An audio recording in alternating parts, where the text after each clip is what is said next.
Primeiro é pega de boi, no mato está programada. Na fazenda Salgadinho, Tacaratu derramada. Pra o sertão pernambucano a turma está convidada. A 29 de março a festa é realizada.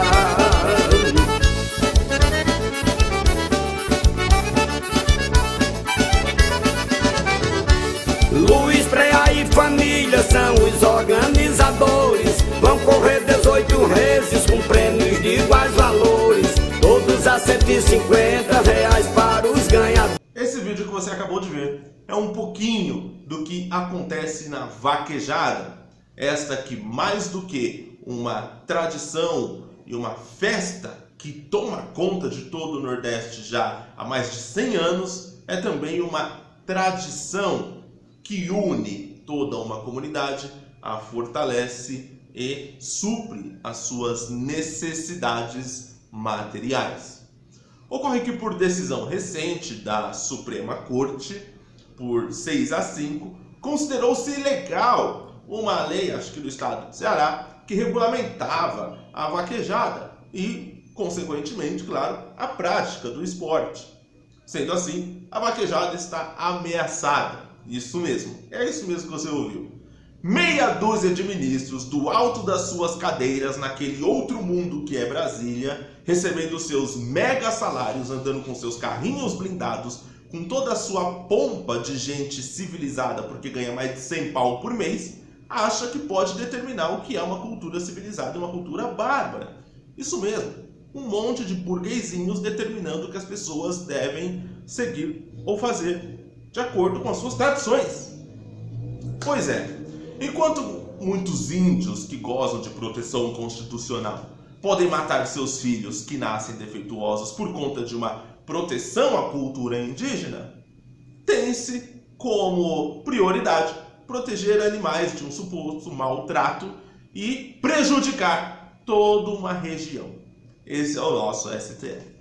Mas continuemos aqui, a despeito do status de semideuses que eles carregam. Vamos continuar aqui.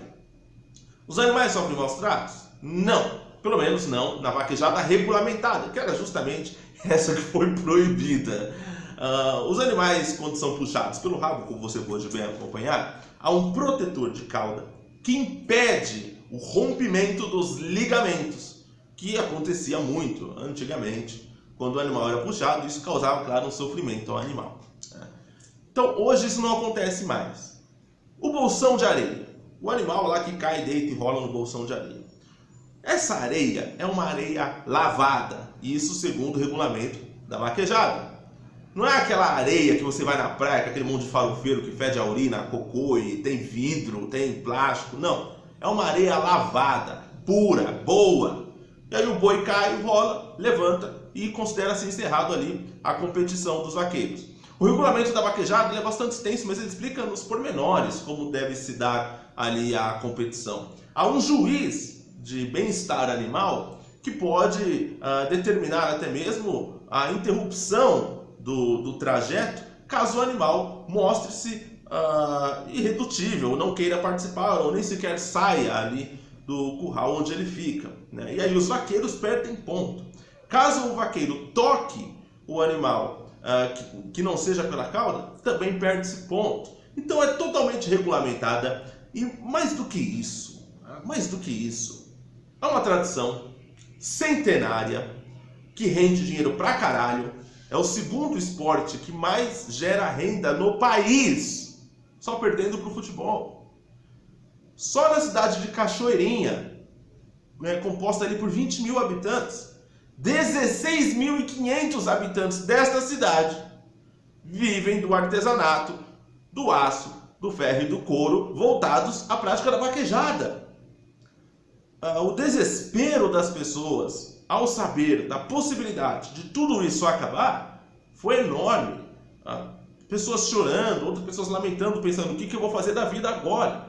Os vaqueiros, que chegam aí a ter prêmios de até 150 mil reais, são criados desde criança para essa prática, que passa, muitas das vezes, de pai para filho.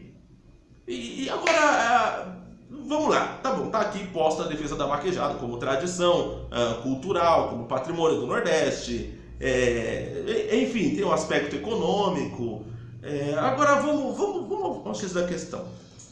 Não nos surpreende que em tempos onde a vida animal tem valido muito mais do que a vida do ser humano, pessoas como a Alexia Deschamps, né? Esqueça o nome dela, vá lá na Câmara e, a fim de denegrir a imagem dos nordestinos, ela vira para eles e diga: olha, eu vou aqui falar o que eu quiser e vocês fiquem quietos porque eu já pago o Bolsa Família de vocês.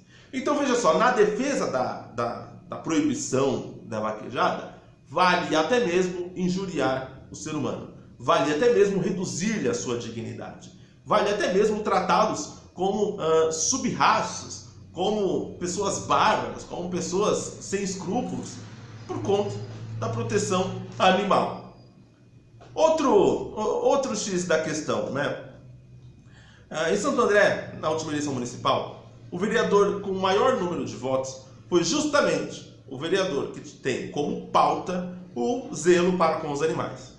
Esse vereador, que conseguiu fazer tudo que tinha prometido em campanha, feiras animais, feiras de doação, proibição de carroças, proibiu as carroças no município de Santo André. Muitas pessoas que usavam os cavalos na charrete para coletar recicláveis, idosos, crianças, foram proibidos de tal prática. E aí você vê agora para cima e para baixo, mão de tiazinha, mão de velhinho carregando lá os carrinhos de mão deles para cima e para baixo. Porque, segundo ele lá, os cavalos sofriam maus tratos. Então vale muito mais deixar a pessoa sofrer, padecer, no sol quente do caralho, passar fome, em nome do bem-estar do cavalinho. Oh, que fofo. Outra curiosidade também é que o segundo vereador mais votado em Santo André foi justamente o vereador que cuida ali da parte de segurança. Olha só a inversão dos valores e olha só como que está a mentalidade do povo hoje em dia.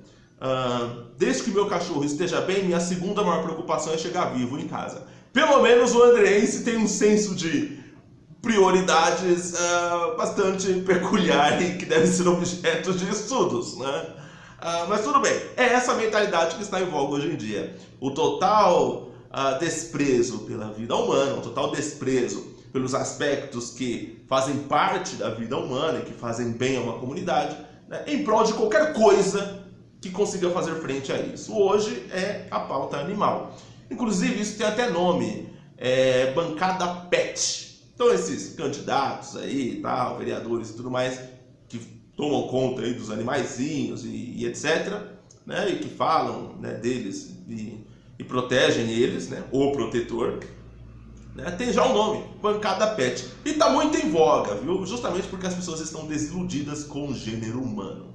E tirando proveito disso, ambientalistas de toda a sorte usam e abusam desse argumento de maus tratos aos animais, né? O que é muito subjetivo.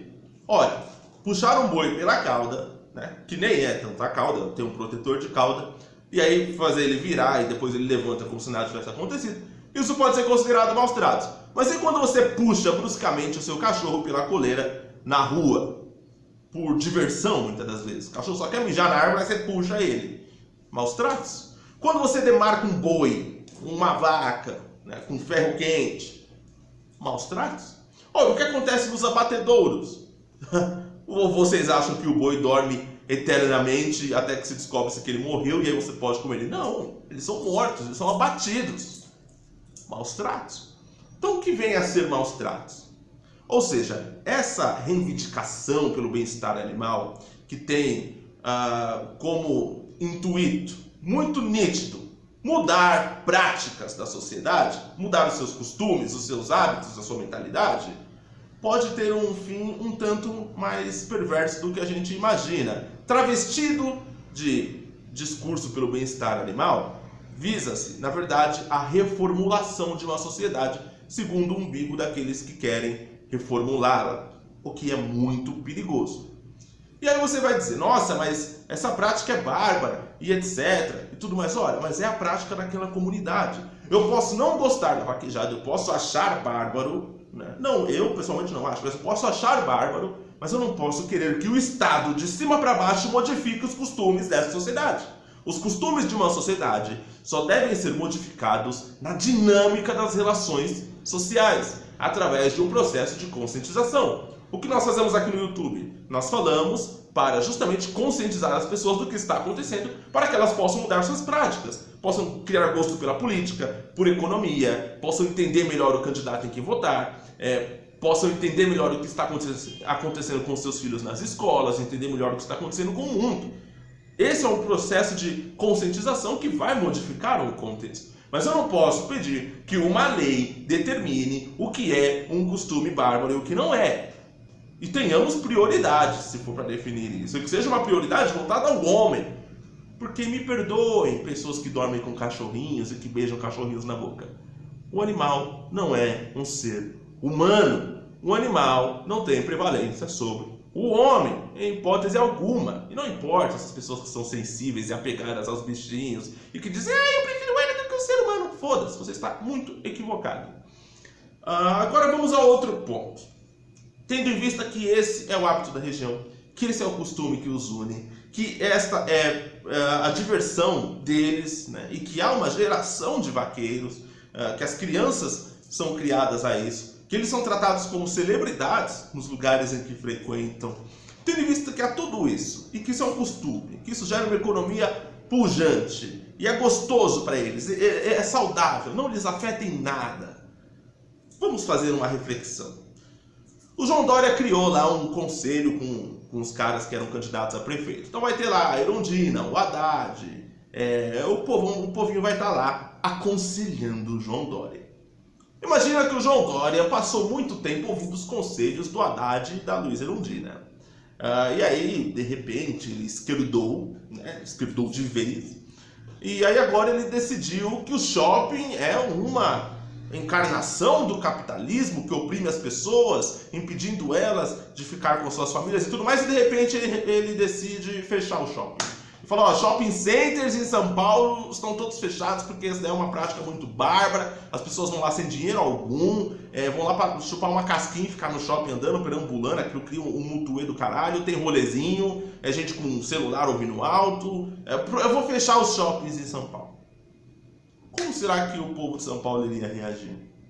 Se, por algum acaso, alguma lei, algum débil mental, resolvesse influenciar ali nos seus costumes, nos seus hábitos, considerando-os bárbaros. E aí eu pergunto, o que faz com que nós tenhamos uma mentalidade superior ao dos nordestinos para definir o que é bárbaro e o que não é? O que faz?